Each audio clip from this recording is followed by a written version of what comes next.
Putin के हाथ में ये नोट देख रहे हो, इसमें इंडियन फ्लैग के साथ साथ हमारे ताजमहल की भी फोटो प्रिंटेड है। ये एक बैंक नोट है जो कजान में हुए 16th ब्रिक्स समिट में रशिया ने लॉन्च किया और उसके बाद से पूरे दुनिया में कंट्रोवर्सी छिड़ गई।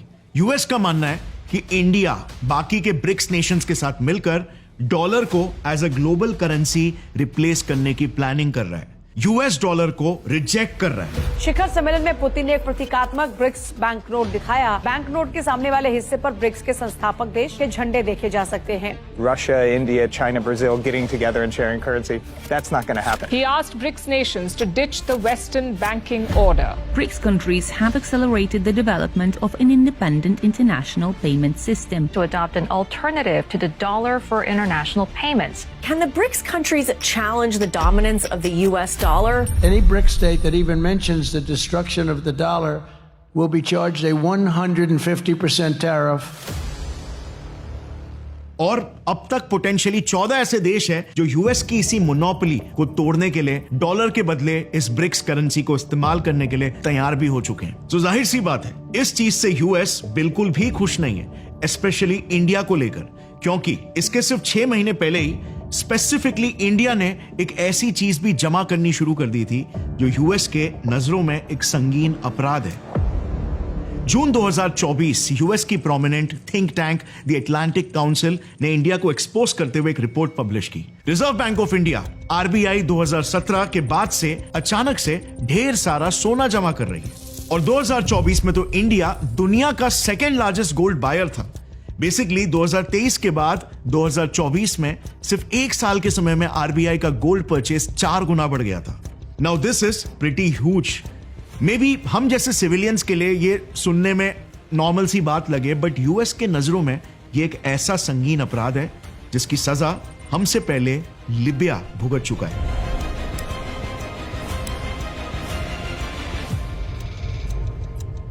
मुझे बताओ 2011 में यूएस ने लिबिया को इन्वेड क्यों किया था? क्योंकि वहां का डिक्टेटर मुअम्मर गद्दाफी लोगों पर जुल्म कर रहा था, ह्यूमन राइट्स वायलेशन कर रहा था, राइट? हमने तो यही सुना है। This mad dog of the Middle East has a goal of a world revolution. अब चलो सच्चाई सुनते हैं। हिलरी क्लिंटन के लीक्ड ईमेल से यह पता चला कि गद्दाफी ने लिबिया में करीब 150 टन सोना और उतना ही चांदी जमा कर लिया था, जिससे वो सारे अफ्रीकन देशों को लेकर एक नई सेंट्रल करेंसी बनाना चाह रहा था, लिबियन दिनार। अब अगर ऐसा होता तो जाहिर है इससे डॉलर का वर्चस्व कहीं ना कहीं कम होने लग जाता। इसे जियोपॉलिटिक्स की भाषा में डी डॉलराइजेशन कहते हैं और यह बात यूएस को बिल्कुल भी मंजूर नहीं है। इसलिए फिर यूएस ने नेटो पावर्स के साथ मिलकर गद्दाफी को जान से मार डाला और उसकी सत्ता पलट करवा दी। Today, I authorize the armed forces of the United States to begin a limited military action in Libya in support of an international effort to protect Libyan civilians.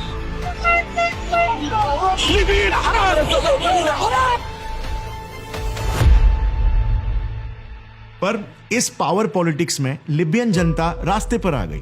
NATO forces ने जैसे ही गद्दाफी को हटाया, देश की economy collapse हो गई। 3,25,000 लोग एक झटके में गरीब हो गए। इन्फ्लेशन आसमान छूने लगा। Food supplies in Libya are running out. The country only has about 45 to 60 days of food supplies left. Basic चीजों के दाम 50% से बढ़ गए, मेडिकल क्राइसिस आ गया। इनफैक्ट पूरे देश में सिर्फ एक इमरजेंसी हॉस्पिटल बचा हुआ था, ऐसी हालत हो गई थी। और ऊपर से नेटो फोर्सेस कई आम सिविलियंस पर गलती से एयर स्ट्राइक्स कर रहे थे, तो कोलैटरल डैमेज तो हो ही जाता है ना। NATO has said technical failure was behind its destruction on Sunday of a residential building in Libya's capital, where officials said 9 civilians were killed. Humanitarian intervention के नाम पर चारों तरफ बर्बादी।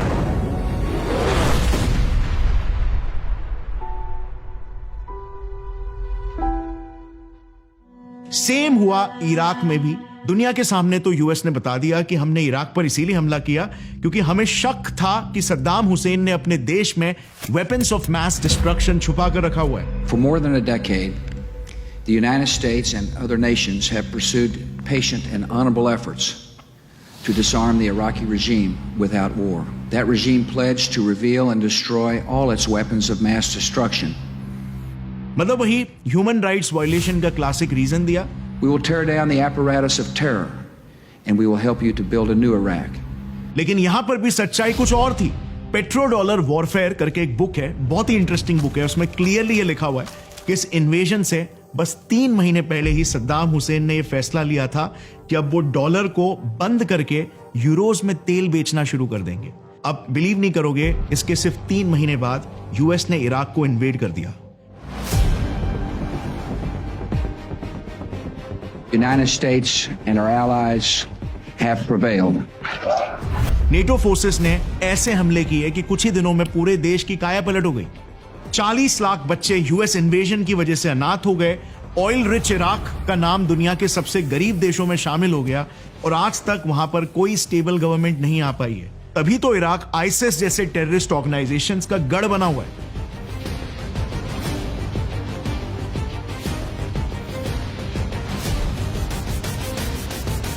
सो क्लियर है बॉस, इस मामले में यूएस की पॉलिसी एकदम सिंपल है, no nonsense tolerated. On my orders, the United States military has begun strikes against Al-Qaeda terrorist training camps and military installations of the Taliban regime in Afghanistan. But फिर India आखिर क्यों US जैसे एक super power से लड़ने निकल पड़ा है? क्या आज का ये नया भारत भी गद्दाफी और सद्दाम हुसैन जैसे ही ख्वाब देख रहा है, अपने हम्बल इंडियन रुपी को डॉलर के जैसे एक ग्लोबल करेंसी बनाने का? और क्या ये प्रैक्टिकल भी है? क्या वाकई में कभी हमारी करेंसी डॉलर को टक्कर दे सकती है? वेल, 2 मिनट के लिए अभी की ये सारी भसड़ को बाजू में रखते हैं और अभी के लिए बस सिर्फ इस नोट को देखो। 1950s में ऑलमोस्ट पूरे मिडिल ईस्ट में कोई दिनार या दिराम नहीं, बल्कि यही रुपया चलता था। गल्फ नेशंस की खुद की कोई करेंसी नहीं थी, वो ट्रेडिंग के लिए हमारा इंडियन रुपी ही इस्तेमाल करते थे। उस दौर में रुपी एक काफी स्ट्रॉन्ग ग्लोबल करेंसी थी जो इतने देशों में इस्तेमाल होती थी और हम जल्द ही डॉलर की तरह पूरे दुनिया की एक रिजर्व करेंसी बनने वाले थे कि 1960 में एक हादसा हो गया। देखो, ब्रिटिश राज से ही गल्फ कंट्रीज इंडियन रुपीज ही यूज करते आ रहे थे क्योंकि ये भी ब्रिटिश कॉलोनीज ही थे। इसके बाद 1950s तक आजादी मिलने के बाद इन्होंने अपनी करेंसी छापने के बजाय भारत की करेंसी को यूज करना जारी रखा। लेकिन 1950s में एक प्रॉब्लम हो गई क्योंकि रुपी इंडिया और गल्फ की एक कॉमन करेंसी थी, इसीलिए तब भारत में गोल्ड स्मगलिंग एकदम से बूम कर गया था। सो इसे रोकने के लिए 1959 में आरबीआई ने एक स्पेशल गल्फ रुपी इंट्रोड्यूस किया। ये पिंक कलर का Z1 सीरीज नोट सिर्फ गल्फ देशों में ही वैलिड था। इसके अलावा क्योंकि सऊदी अरेबिया में भी इंडिया का अच्छा खासा इन्फ्लुएंस था, इसीलिए तब हज के लिए जाने वाले इंडियन मुस्लिम्स के लिए भी हज रुपी इशू होता था जो वहां वो सऊदी रियाल से इजीली एक्सचेंज करवा सकते थे। बट 1960s के बाद से मानो जैसे रुपी को किसी की नजर लगने लग गई। 1962 Indo China war, 1965 Indo Pakistan war और 1966 का द इनफेमस बिहार ड्रॉट, ये सारी घटनाएं हुई। भारत के लिए एक के बाद एक मुश्किलें बढ़ती गई। हम एक्सपोर्ट्स नहीं कर पा रहे थे, हमारे इंपोर्ट्स एकदम से बढ़ गए थे। इंडिया ट्रेड डेफिसिट में चला गया था, इंडियन इकोनॉमी क्रैश हो चुकी थी, देश में गरीबी अपने पीक पर थी, देश में एक इमरजेंसी फॉरेन एक्सचेंज क्राइसिस आ चुका था और इसका पूरा बोझ उठाना पड़ा हमारे इंडियन रुपी को। इसे डील करने के लिए इंडिया ने रुपी की वैल्यू ऑल टाइम लो 57% से डी वैल्यू कर दी, जिससे हमारा करेंसी 4 रुपए पर डॉलर से 7.50 रुपीस पर डॉलर हो गया। अब इससे जाहिर है गल्फ कंट्रीज एकदम से घबरा गए। उनको लगा कि अगर रुपी की वैल्यू और गिरी तो उनकी जीडीपी भी क्रैश कर जाएगी और इसीलिए फिर 1966 में ही इन सभी ने इंडियन रुपी को छोड़कर अपनी खुद की करेंसीज बना ली मजबूरी में। The Indian rupee was devalued on June 6, 1966, causing the rest of the Gulf countries to create their own currencies. इसके रिस्पॉन्स में फिर आरबीआई को भी गल्फ और हज रुपी को छापना बंद करना पड़ गया और अनफॉर्चुनेटली इंडियन रुपी एक ग्लोबल करेंसी बनते बनते रह गई। हमने एक गोल्डन अपॉर्चुनिटी मिस कर दी क्योंकि आगे चल के इन्हीं गल्फ कंट्रीज में ही तो तेल की खोज हुई, जिसके बाद से इनकी किस्मत पलट गई।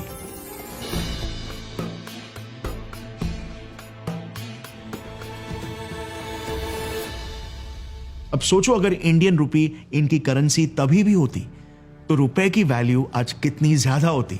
जस्ट फॉर योर कॉन्टेक्स्ट, जो कुवैत पहले रुपी यूज किया करता था आज उसके करेंसी की वैल्यू, उसके एक दिनार की value 1 KWD is equal to $3.25। Similar value Oman और बहरेन की करेंसी की भी है। But anyway, all this is the past. आज हम सब जानते हैं कि ग्लोबली ट्रेड में 96% यूएस डॉलर यूज होता है, जो कि एक्चुअली में हर एक कंट्री के लिए एक बहुत बड़ा थ्रेट है, स्पेशली क्योंकि यूएस अपने इस पावर, अपने इस इन्फ्लुएंस को दूसरे देशों पर अब्यूज करना बहुत अच्छे से जानता है। Vladimir Putin doesn't come to the table to negotiate with you. Will you put additional sanctions on Russia? Sounds likely. US की हिस्ट्री रही है अपने डॉलर की मोनोपोली के बल पर देशों को ब्लैकमेल करने की। Any BRICS state that even mentions the destruction of the dollar will be charged a 150% tariff. January 2019 US ने वेनेजुएला पर स्ट्रिक्ट इकोनॉमिक सैंक्शंस लगा दिए। उन्हें ग्लोबल फाइनेंशियल मार्केट्स में यूएस डॉलर इस्तेमाल करने से बैन कर दिया। रीजन, वेनेजुएला में निकोलस माडुरो ने प्रेसिडेंशियल इलेक्शंस जीतकर अपनी गवर्नमेंट बना ली थी, लेकिन यूएस ऑपोजिशन लीडर जुआन ग्वाइडो को लेजिटिमेट समझता था। तो अब सैंक्शंस का मतलब तो यह हुआ कि वेनेजुएला किसी भी देश से डॉलर्स में डील नहीं कर सकता था। वेनेजुएला ग्लोबली एकदम से आइसोलेट हो गया और इसीलिए सैंक्शंस लगते ही इस देश की बर्बादी शुरू हो गई। वेनेजुएला जो कंट्री कंप्लीटली ऑयल डिपेंडेंट है, सैंक्शंस के बाद उनका ऑयल सेल्स 37% से गिर गया। इससे देश की हालत ऐसी हो गई कि वेनेजुएला की 89% जनता एक झटके में गरीब हो गई। There is a crisis here. Millions of people have fled Venezuela as the country crumbles. El sueldo mensual no nos alcanza para una caja de cornflakes. महंगाई इतनी बढ़ गई थी कि एक महीने भर की सैलरी में बस एक हॉट डॉग नसीब हो रहा था।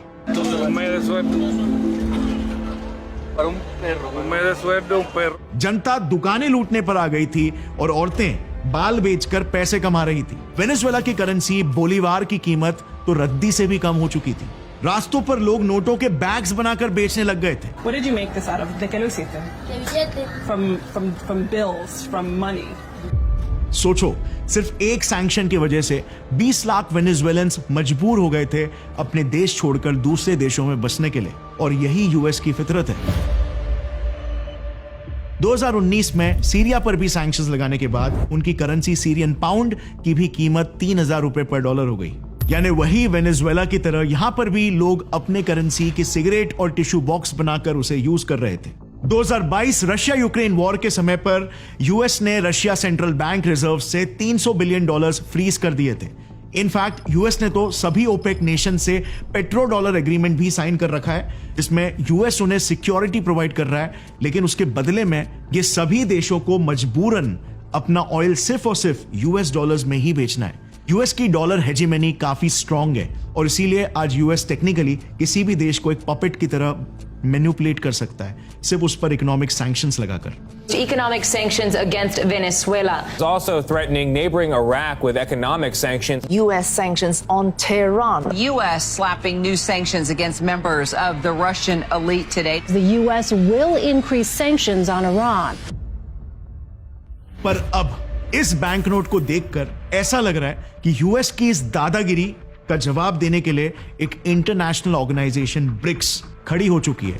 इसमें टोटल 9 देश है जिनकी जीडीपी पूरे दुनिया की जीडीपी का 37% होल्ड करती है, और इन्हीं देशों में पूरी दुनिया की 45% आबादी रहती है। तो अभी रिसेंटली 2024 के ही ब्रिक्स समिट में मेंबर्स ने ये प्रपोज्ड ब्रिक्स करेंसी इंट्रोड्यूस की। अब इसका स्पेशल फीचर ये है कि आमतौर पर किसी भी करेंसी की वैल्यू डॉलर से तोली जाती है, क्योंकि आज दुनिया के 96% इंटरनेशनल ट्रांजैक्शंस में डॉलर्स का ही यूज होता है, और इसीलिए ही अलग अलग देशों की सेंट्रल बैंक्स भी डॉलर्स को होल्ड करती है। पर ये जो ब्रिक्स करेंसी होगी वो डॉलर से नहीं बल्कि 40% गोल्ड और 60% मेंबर कंट्रीज के करेंसी वैल्यू से बैक्ड होगी। तो इससे होगा ये कि यूएस जो किसी भी देश पर उठ के डॉलर सैंक्शंस लगा देता है उसका कोई असर ही नहीं होगा, क्योंकि ब्रिक्स मेंबर्स बिना डॉलर्स का इस्तेमाल किए भी आपस में आराम से ट्रेड कर सकते हैं। और अब तो जैसे मैंने आपको बताया, इंडिया भी अपने गोल्ड रिजर्व्स को एग्रेसिवली बढ़ाते हुए दिख रहा है। 2025 तक इंडिया दुनिया में 8th रैंक पर पहुंच चुका है। 2 साल पहले हम 9th रैंक पर थे। आरबीआई ने गोल्ड रिजर्व्स इकट्ठा करना तेजी से शुरू किया, तो इंडिया दुनिया का 2nd लार्जेस्ट गोल्ड बायर बन गया। 2017 में भी और पिछले साल भी सो इससे एजम्पशन ये लगाया जा रहा है कि इंडिया ऐसा इसीलिए कर रहा है क्योंकि जितना ज्यादा गोल्ड हमारे पास होगा उतनी ही स्ट्रांग हमारी करेंसी होगी ब्रिक्स सिस्टम में। अब मेरे हिसाब से, मेरे पर्सनल एनालिसिस में, ये इंडिया की एक स्ट्रैटेजी जरूर हो सकती है क्योंकि इसके अलावा भी इंडिया दूसरे देशों को जो लोन्स दे रहा है उसमें भी एक कंसिडरेबल इंक्रीमेंट दिख रहा है। देखो, अगर आप चाइना की करेंसी युआन को स्टडी करोगे तो 2014 के बाद से युआन की वैल्यू डॉलर्स के अगेंस्ट तेजी से बढ़ रही है और साथ में चाइना का जीडीपी पर कैपिटा और एक्सपोर्ट्स भी, क्योंकि 2013 में चाइना ने BRI प्रोजेक्ट शुरू किया, दूसरे देशों को लोन्स बांटना शुरू किया, जिससे फिर उन देशों में युआन की वैल्यू बढ़ गई। अब ऐसा लग रहा है कि इंडिया भी वही स्ट्रैटेजी सीक्रेटली फॉलो कर रहा है। 2017 के बाद भारत ने अचानक से लोन्स और ग्रांट्स देना स्टार्ट कर दिया। सिर्फ 2025 में ही अब तक हमने 5,600 करोड़ के लोन्स दे दिए और ये सिर्फ एशिया तक ही लिमिटेड नहीं है। India Africa, Latin America, Eurasia और सेंट्रल एशिया तक लोन्स और ग्रांट्स पहुंचा रहा है। सबसे बड़ी बात, इंडिया ने एक देश मॉरिशस को पहली बार रुपीस में तक लोन दिया। Now this might also be a strategy for increasing rupees dominance, क्योंकि इससे होगा ये कि जितने ज्यादा देश अपने फाइनेंसेस के लिए इंडिया पर डिपेंडेंट होंगे उतना ही रुपी की डिमांड बढ़ेगी और रुपी स्ट्रांग होते जाएगा। अब चलो, ये सब तो भी थोड़े इनडायरेक्ट तरीके हैं रुपीस को डॉलर की तुलना में पावरफुल बनाने के, लेकिन जुलाई 2022 को इंडिया ने डॉलर के खिलाफ एक बहुत बड़ा कदम उठाया। हमने डिक्लेयर कर दिया कि अब इंडिया रुपी ट्रेड सेटलमेंट अलाउ करेगा। इस अनाउंसमेंट के तुरंत बाद रशिया, इजराइल, यूके, न्यूजीलैंड जैसे 18 देशों ने इंडिया में वॉस्ट्रो अकाउंट्स खोले और इनके अलावा और भी 22 देशों ने इंडिया में अपने वॉस्ट्रो अकाउंट्स खोलने का इंटरेस्ट दिखाया। वॉस्ट्रो अकाउंट मतलब इन देशों की बैंक्स इंडिया में अकाउंट्स ओपन करती है, जिससे इंडियन ट्रेडर्स बिना डॉलर्स यूज किए रुपीस में इंपोर्ट एक्सपोर्ट कर सकते हैं। देखो, पहले क्या होता था, एक इंडियन ट्रेडर को समझो रशिया से $1 मिलियन का गुड इंपोर्ट करना हो तो उसे सबसे पहले एक्सचेंज रेट देखना पड़ता था। फॉर एग्जाम्पल, अभी एक USD 86 रुपीज है तो उसे बैंक में जाकर 8 करोड़ 60 लाख को कन्वर्ट करके $1 मिलियन मिलते थे। अब हाँ, इसमें एक्सचेंज रेट बढ़ने पर उससे ज्यादा अमाउंट भी भरना पड़ सकता है। इसके ऊपर उसे बैंक को 1% ट्रांजैक्शन फीस भी जमा करना पड़ता था, जो इस केस में 8,60,000 रुपए होगा। पर अब रुपी ट्रेड सेटलमेंट होने से ये सब अननेसेसरी कॉस्ट खत्म, ना एक्सचेंज रेट फ्लक्चुएशन का रिस्क, ना ही एक्स्ट्रा ट्रांजैक्शन फीस। सो इससे इंडियन ट्रेडर्स के लाखों रुपए बचेंगे और पोटेंशियली रुपी की डिमांड भी बढ़ेगी। सो दिखने में तो ये डेफिनेटली लग रहा है कि हम ये जो भी स्टेप्स ले रहे हैं इससे इंडियन रुपी की वैल्यू इंक्रीज हो सकती है और नतीजन US डॉलर्स की वैल्यू घट सकती है, यानी कि डी-डॉलराइजेशन हो सकता है। पर जानते हो यहां पर सबसे बड़ा पैराडॉक्स क्या है? हमारे external affairs minister, finance minister, RBI governor media में उल्टा ये कह रहे हैं कि वो ये सब रुपी को प्रमोट करने के लिए कर रहे हैं, बट इंडिया कभी भी डी-डॉलराइजेशन करना नहीं चाहता। नाउ ये बात अगर जियोपॉलिटिकल सिनेरियो को देखे तो ऑफ कोर्स काफी लॉजिकल जरूर लगती है। Let me explain. अभी हमने शुरू में देखा कि जो डॉलर की मोनोपोली को चैलेंज करते हैं उनका US क्या हाल करता है। अब US के बाद अगर किसी की इकोनॉमी स्ट्रांग है तो वो है चाइना की। तो अगर इंडिया और बाकी ब्रिक्स नेशंस जो कदम उठा रहे हैं उससे डॉलर की वैल्यू कम होगी तो तब युआन एक ग्लोबल करेंसी बन सकता है। और चाइना के साथ हमारे कैसे रिश्ते हैं ये तो इंडिया का बच्चा जानता है। Rare video of a border clash between Indian and Chinese troops has gone viral on social media. So अब सोचो ये सब बसड़ के बीच अगर चाइनीज युआन एक ग्लोबल करेंसी बन जाए, अगर चाइना के पास वो अल्टीमेट सुपर पावर आ जाए जो आज US के पास है, तो तब चाइना अपने पावर्स का इंडिया पर कितना मिसयूज कर सकता है।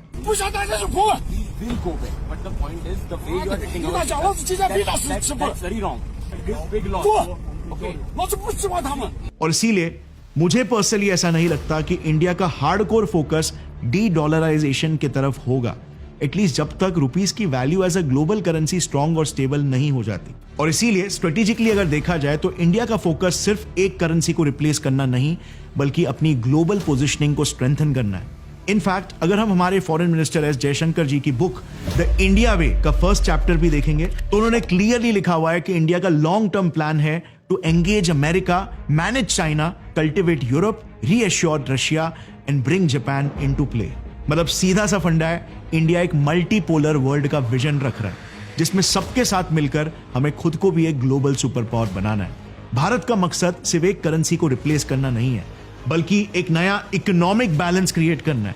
हाँ, डी-डॉलराइजेशन इसका एक जरिया, एक रास्ता जरूर हो सकता है, लेकिन हमारी असली मंजिल है एक ऐसी मल्टीपोलर दुनिया जहां पर इंडिया को भी एक इकोनॉमिक सुपर पावर जैसे देखा जाए। So what do you guys think about it? इस मुद्दे पर अपने ओपिनियन को और अपने एनालिसिस को नीचे कमेंट्स में शेयर करना। मैं जानना चाहता हूं आपके व्यूज क्या है। और अगर आपको इसी तरह के पॉलिटिक्स और जियोपॉलिटिक्स के वीडियोस पसंद आते हैं तो मैंने हाल ही में एक वीडियो बनाया था कि किस तरह यूरोप की इकोनॉमी गिर रही है, लोगों की इनकम कम हो रही है, बट इसके बावजूद सरप्राइजिंगली यूरोपियंस का हैप्पीनेस इंडेक्स बढ़ रहा है। अगर आप वो वीडियो देखना चाहते हो तो यहां पर लेफ्ट पर क्लिक कर सकते हो और उस वीडियो पर आप चले जाओगे। I highly recommend. मिलते हैं अगले वीडियो में, तब तक के लिए टेक केयर। जय हिंद।